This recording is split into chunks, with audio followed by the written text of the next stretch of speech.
Welcome to the Authentically American podcast, featuring inspiring stories from great Americans who are making a difference. Your host is West Point grad, former Army Ranger, and founder of Authentically American, Dean Wegner. Well, Butch, welcome to the Authentically American podcast. I'm honored to have you here on our podcast and look forward to digging a little bit more and hearing your story and sharing with our audience. Well, I'm honored to be included, and I just admire what you and your company do. So thanks for having me. Well, I appreciate that. And, I think of, some of the stories I've heard around the country of people in similar roles, and I'm just amazed when I think of the tenure you've had. Was it all the way back in 1991? 91. This was maybe a 5-year stop, 28 years later. But been a remarkable run, opportunity, experience, and I'm thankful for all of it. Yeah. So going back even before that, did you always think you were going in the tourism business, or was that something that came out of how? No, I would say as a career, it didn't really exist out there in secondary education world. And I was trying to get into economic development. And being a poor college grad, unemployed college grad, somebody handed my resume off, and it was called the Tourism and Convention Department at the Mobile Chamber. They didn't have any money, and they were trying to hire a salesperson, so I was cheap. I fit the bill. You were unemployed. And I didn't know it was in my blood. I love it. Fantastic. And it's amazing just thinking that 28 years later. No, that would be 40 years later. Oh, wow. So you're going back even further then. Yeah, it was 6 years in Mobile, 6 in Baton Rouge. Okay. And then this was the logical next career step. Well, tell me a little bit more about that, because most of our discussion has been from your tenure here. So, share a little bit more on those two steps. One of a 2.5 person staff in Mobile, and got my sea legs, so to speak, there. Always considered my best sales job was convincing my boss to take the job in Knoxville. So I got promoted and got to run that, learn what it took to run an agency like this, and that led to Baton Rouge, and I outkicked my coverage in Baton Rouge. I always said it was probably the best job I'd ever have, but I also knew I had hit my head on the ceiling, needed to move on to grow. So Nashville looked like a great step. Only after this, I didn't have to leave to grow. We grew together, and what a great run. And it's been incredible, because I've been here since 2010, so coming up on 10 years, and it seems like every year. Oh, you got here for the good stuff. The ride, just the 10 years. So take us back to 1991, because it's been different now in the last 10 years, let alone going back 28 years. What was it like all the way back in 1991? Downtown was mostly boarded up. The hospitality industry in this town was controlled by Opryland. So the Opryland Hotel, TNN, CMT, it was controlled out in Pennington Bend. And I really learned that we didn't bring much value to the table. So I couldn't fault anybody. I'd say I learned that we had no right to speak up, criticize, or suggest until we brought value to the table. So we worked on that first. I think we did okay with that.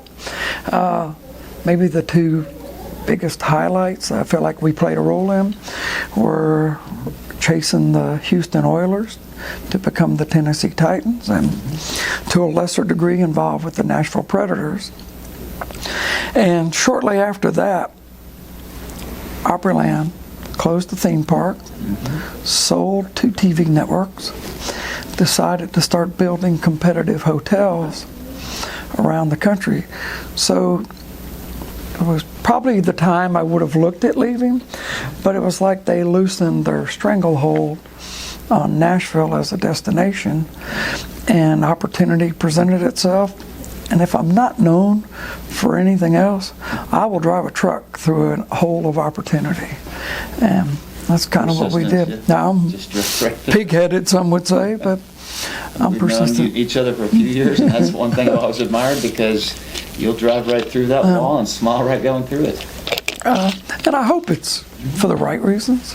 It's never been self-promotion or personal gain.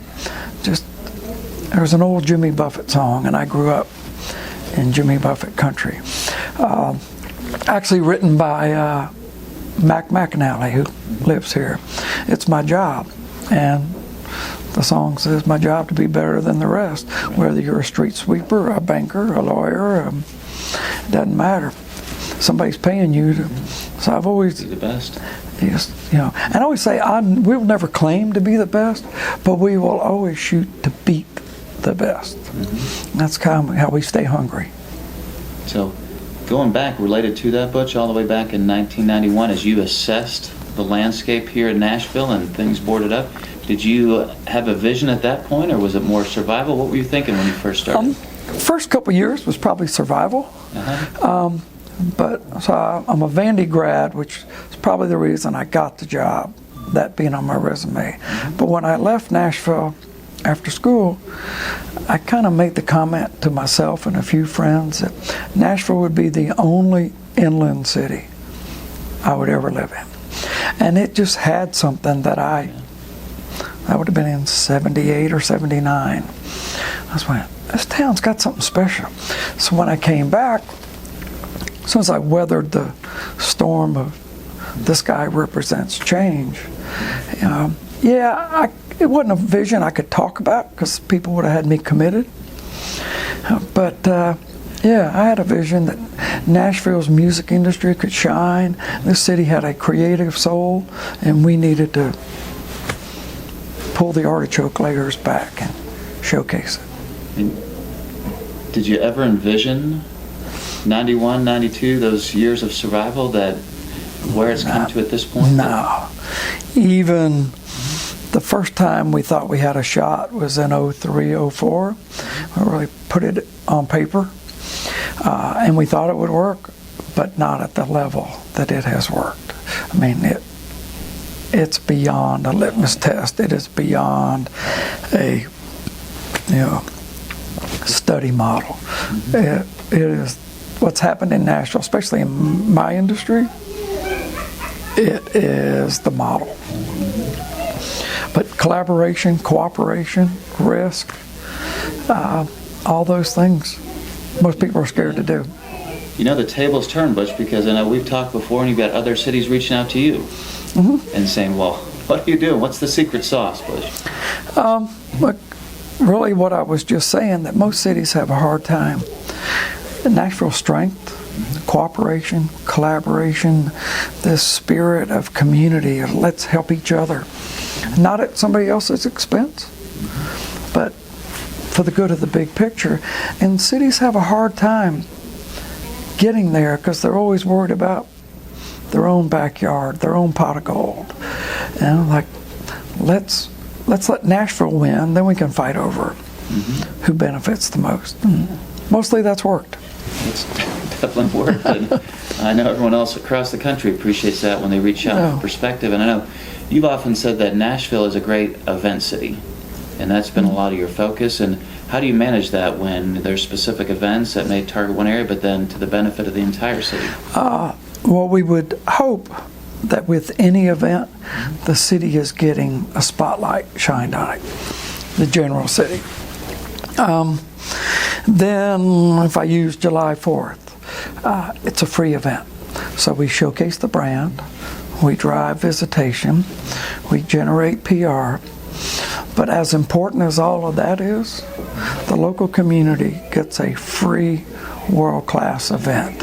And it comes home to roost every year when I see people come out and see locals come out and come out early and camp out or find their spot.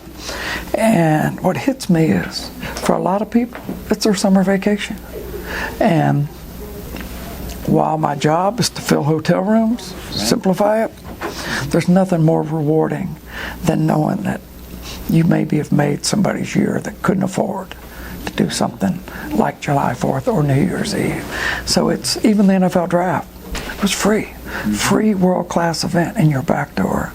So I think that's the greatest value. And then the sales tax generation that helps fund city services that the citizens didn't have to pay for. And all you need to do is look around the skyline. And see those cranes. Most of them are hotels. Oh, yeah. It's been unbelievable to see the impact. So, speaking of events, and I just want to look at the numbers because arguably the biggest one has been the NFL draft. And to think that 600,000 fans gathered for 3 days, generating over $130 million in direct spending. I mean, did you envision that when you started on this journey, Butch? No. So in fairness to the numbers, the 600 was the aggregate over 3 days. Right. So some of those people were counted multiple times, but averaged about 200,000 a day. So we publicly said we thought we could do 100,000. We privately, with police and public works and planning, felt like 150 was not unrealistic. So we were prepared to grow to 150.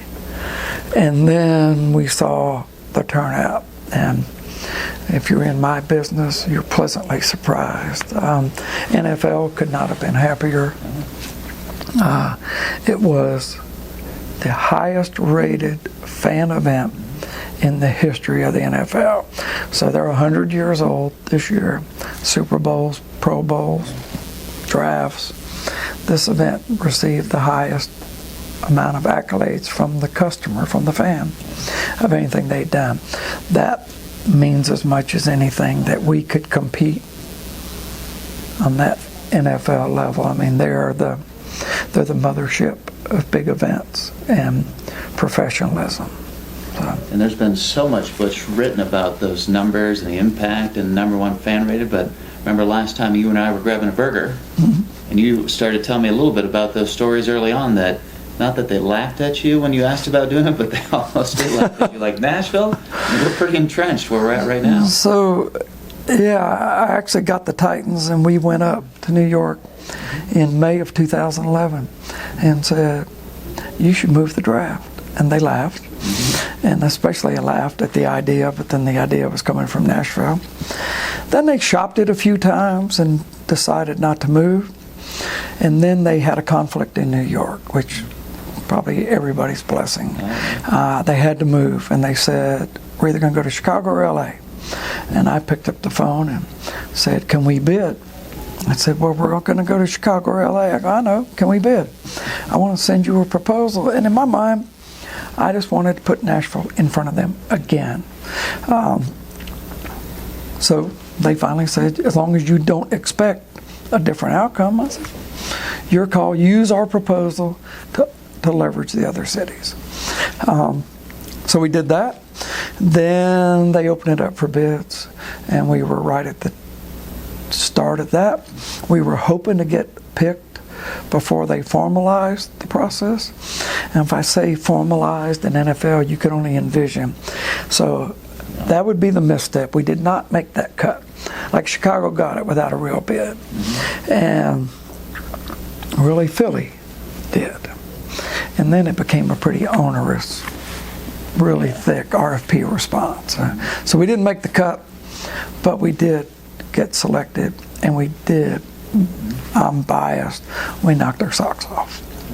And our own socks, too. Yeah. So, I mean, the whole town's whole town socks. Because back to perseverance, so it was 2011 when you made That's the where the dream How started. many years? Till 2019, so 8 years from first conversation to ringing the final bell. And that's a tribute to you, Butch, and the entire team. 'cause I know entire it's not team. just you that. No, it's not. We're going to say no, and then okay, not now, maybe later, and then just not just a month. You know, years later. even when we were doing the Pred watch parties in the 2017 Stanley Cup run, I was sending pictures to the NFL. We're practicing. And we were entertaining NASCAR during the draft. And their awards week will be in Nashville first week of December. And we hoped we were auditioning for FIFA and World Cup. So We don't spend much time resting on our laurels. We're always trying to use one thing to leverage the next opportunity. Yeah. Well, Butch, we've talked a lot about the NFL draft being kind of that, really that pinnacle moment here, but there had to be other milestones. Were there some big ones from 1991 through now that you say, they're not as big, but these were ones that... Yeah, so two events that are one that's bigger, single day, July 4th. The city came to us, I want to say it was punishment. So we want you to take over July 4th and make it good.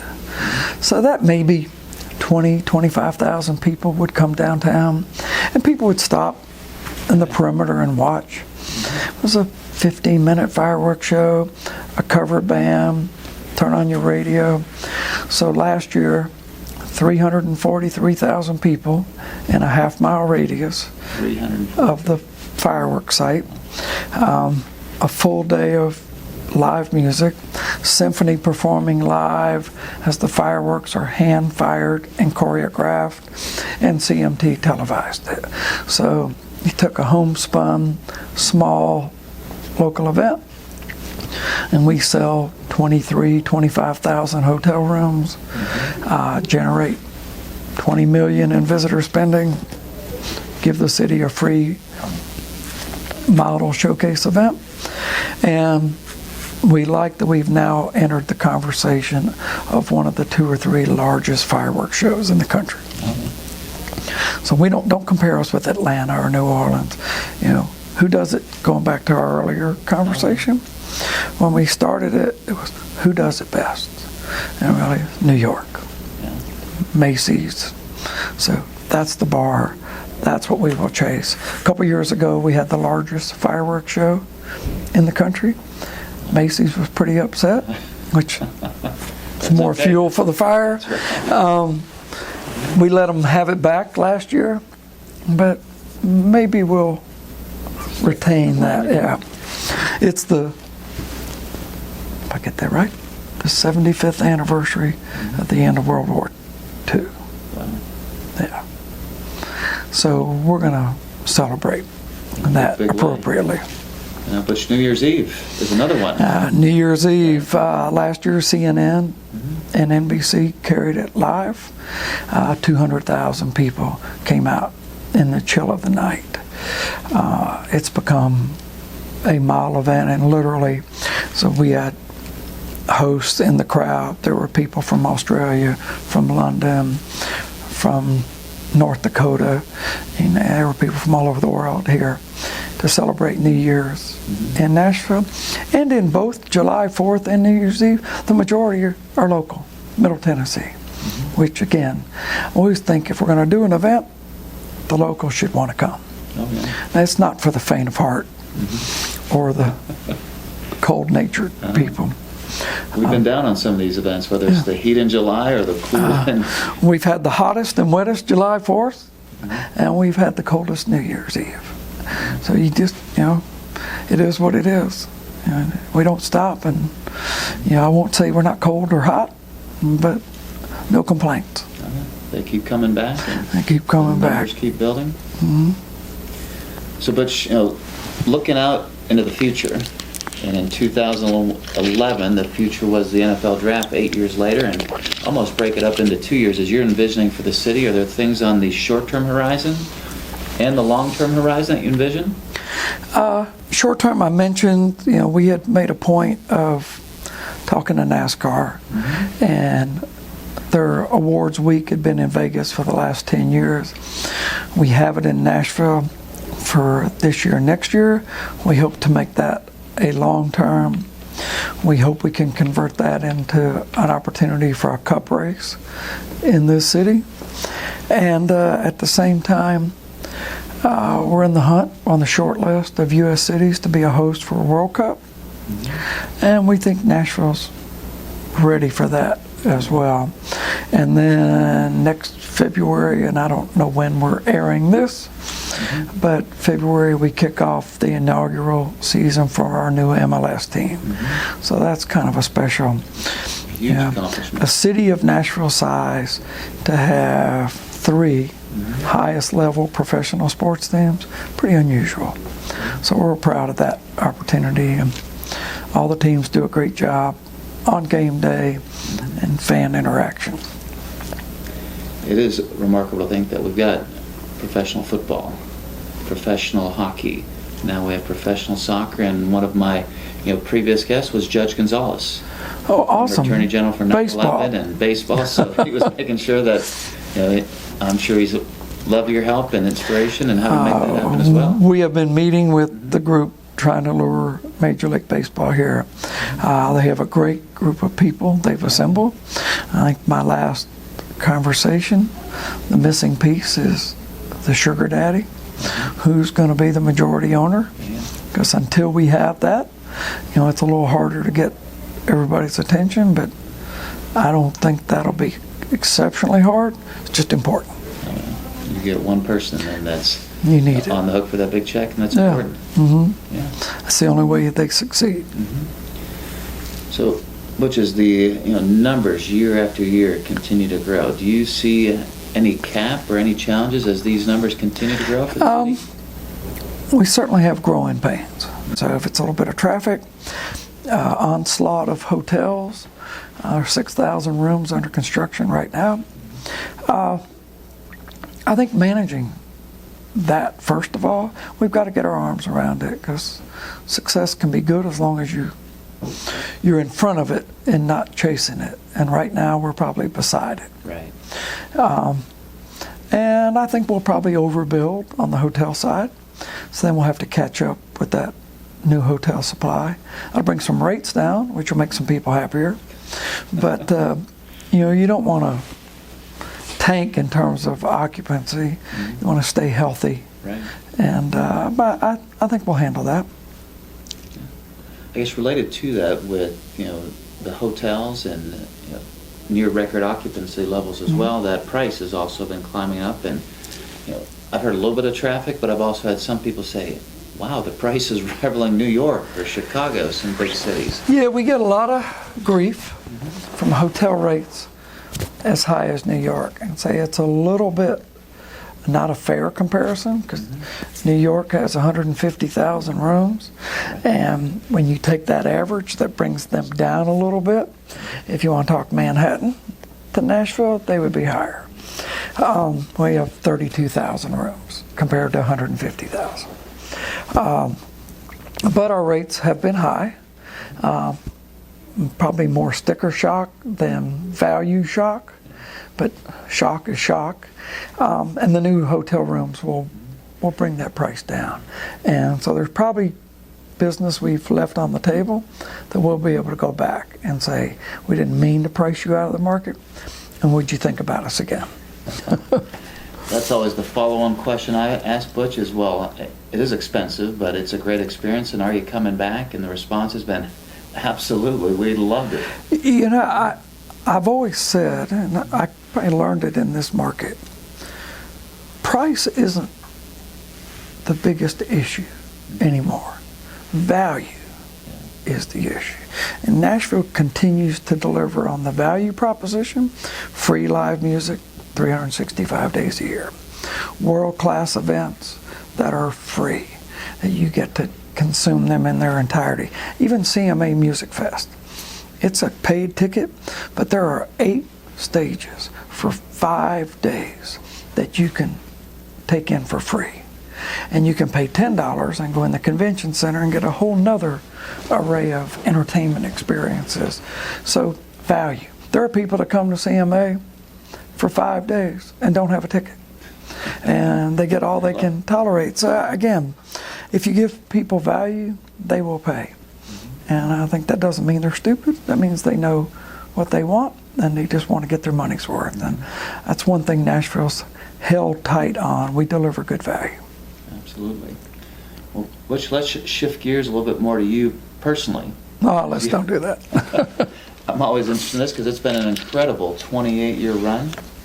And what's your personal plan for the long term, and what are you thinking? Well, with our board and my family, kind of said, we're going to finish this out here. I don't have any desire to chase another city or start over. I'm not bored and I'm not tired, but I'm still challenged. So as long as I'm still challenged, I can do that. Here, that's probably somewhere between 3 and 5 years longer that I'll do this. That could change. Somebody else's decision, not mine.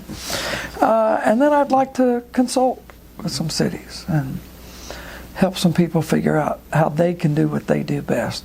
I think one of Nashville's strengths is we never tried to copy everything somebody else is doing. I'll steal a line from you. Mm-hmm. Being authentic is all the difference in the world. It is behind Nashville's success. And while everybody else is looking to copy what everybody else or what somebody else is doing, we're looking to go where nobody else has been. Even the Music City Center was the next generation of centers nationally. Yeah. It defied logic. People said it wouldn't work, but it is the next generation. So we did it. We didn't want the biggest. We wanted the newest, the most unique, and the next version that people would come copy, and we did that.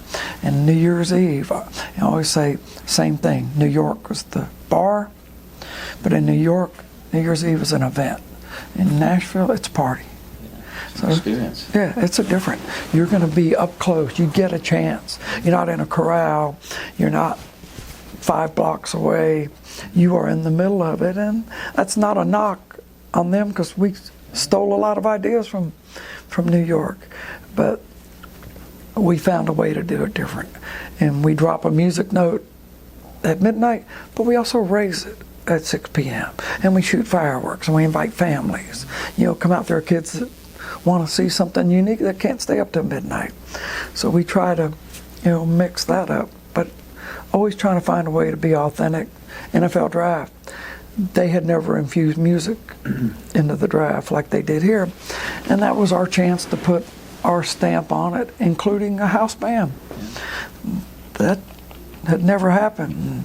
We started with, no disrespect to the hosts on stage, but during commercials, they're just talking, and it gets old after 3 or 4 hours. So let's put music in there, and it worked. It worked well. So try to find those things to be authentically American. How's that for a Brings back plug? memories there. I love it, Butch, because I remember the very first time we met, you walked me into the conference room and said, Dean, let me show you our mission statement, what we're all about. Mm-hmm. And that one word you highlighted there was that authentic. Authentic. It's been that. It's our brand promise you're referring to, and we don't do anything that we don't kind of look at it, make sure it fits. And it's because we didn't have a theme park. We didn't have gaming. We didn't have a beach. We didn't have business travel. We didn't have all the things successful destinations have. We didn't have a big convention center. So we had to own something, and owning Authentically American, besides you, we borrowed it from you. Give you credit. It's been the key to the success. Because as you've looked to say, okay, who's the best? You haven't said, okay, we want to be just like them. You say, how can we be the best, but do it in our own unique Nashville way?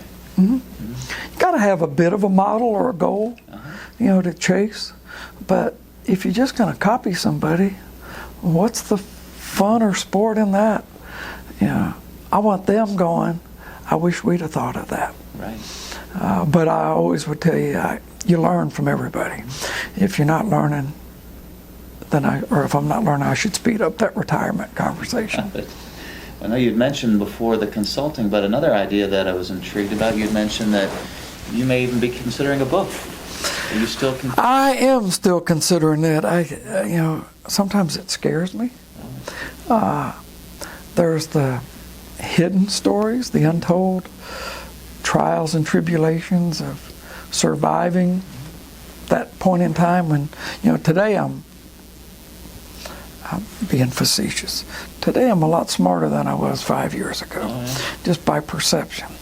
I have to remind people I'm the same dumbass that I was 10 years ago when everybody thought I was crazy. So I didn't get smarter overnight. I'm too old to learn that much more. But you just work at it. And stay true to your convictions. And it's, take some risks. We're very intentional about what we do, and we are anything but risk averse. We will jump in with both feet. I think I mentioned a record store in Manhattan. Well, I knew it was a crazy enough idea that I couldn't even tell my board. We just went and did it, and then told them. Huge risk, but how do we promote the brand? How do we stand out from the crowd? How do we, just reinforce this thing? Vinyl records, it's a great way to do it, and it's working for us. So with that book in mind, Butch. I'm sorry, did I change that subject? Well, I'm interested in one of the potential chapters because, NFL draft, we talked about all the way back in 2011, an 8-year journey, and then you kept plodding away and plugging, and the team was there, and then tremendous success. But tell me one of those chapters that would talk about the challenges behind the scenes that most people probably don't know about. Well, the one that's a little public would be the cherry trees that I had to manage. That will get a chapter. So that would have its own, and as much as anything, I'm not sure we would do anything different in hindsight. We went through all the proper approvals, communication, but it caught people by surprise. Somehow they weren't paying attention. So we acknowledged we were wrong. We didn't cut any trees down. We transplanted some, and we donated 210. But we owned the mistake. And if I took a lesson away, it was as quick as we could. We stood up.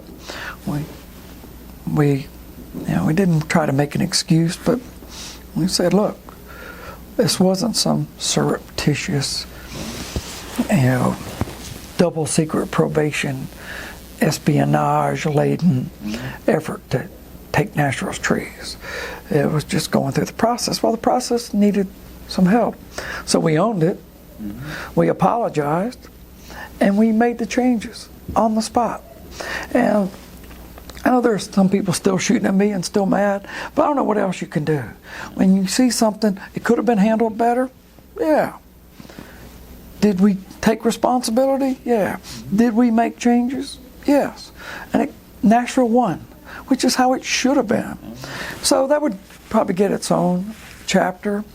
There would be a chapter where maybe a former mayor told some of my board members it was time for me to go. Fortunately for me, the board said, we don't think so.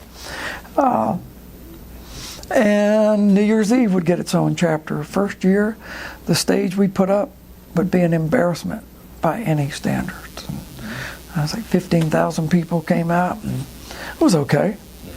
But it belonged in, I'll pick on Baton Rouge, not Nashville. Not that level. So you learn a lot. But, listening to critics is a kiss of death. Critics said New Year's won't work in Nashville. Critics said the Titans won't work. Critics said the convention center will be a boondoggle and a burden on the citizens of Nashville. Critics said the Walk of Fame, what a bad idea. LA has 2,000 stars. Nashville's going to have 6, the first ceremony. So if you let that get in your head, it can destroy you. Instead, I kind of feed off of it, use it as motivation, and all of those things are doing really well right now. I'm noticing a theme that will be prevalent in that book. Well, Butch, one other question as we wrap up that I like to ask all of our guests, and you talked about the brand promise, which ties to our brand, so Authentically American. And I always like to ask our guests, what does it mean to you to be authentically American?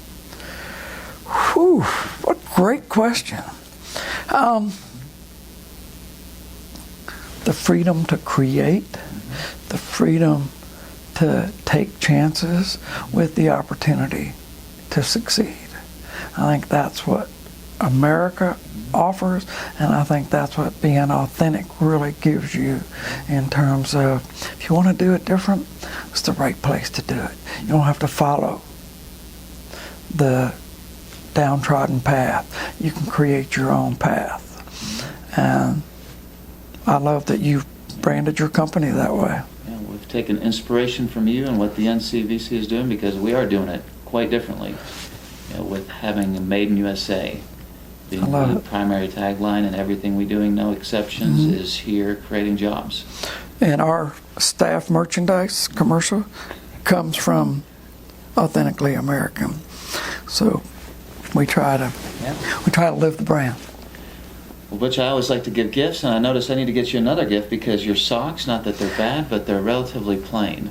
And I know, you've seen the patriotic version. Yeah, I love those. But we've got a black and gray version, so I don't have one today, but I will bring one by. But I have something new that I want to showcase you, because I always say I can't hang out with you too much, because when we go eat, you grab this big burger, and somehow you still stay living in Maine. But what we have is, you've seen our T-shirts, and I know everyone loves them, but this is our new sweat-activated technology, our new sweat ink. So if you hold this, Butch, I thought this would be appropriate, you being a great American. So this is a freedom design. I love it. And think of this, though, before you exercise. So this is sweat-activated printing, so you can see before you're going to work out, and then here's what happens after. We'll cheat. But you can see the stars and stripes. I've heard your spot on 102. Yes. And I heard them talk about that, but I didn't quite understand it. I love it. My guess is you didn't. And there is also a version, since we talked hockey and the Predators, you go to the Pred store, there's a Let's Go Preds that appears. So we're starting to make more exposure and more wins for us as a brand. So well, if you need access to the Titans, let me know. Well, that is something we need to talk about, because Tighten Up would be like... Tighten Up would be awesome. Yeah. I can help you there. Well, Butch, it was an honor. Thank you very much. My honor. It's an honor Thank to call you. you a friend. Absolutely. It's mutual.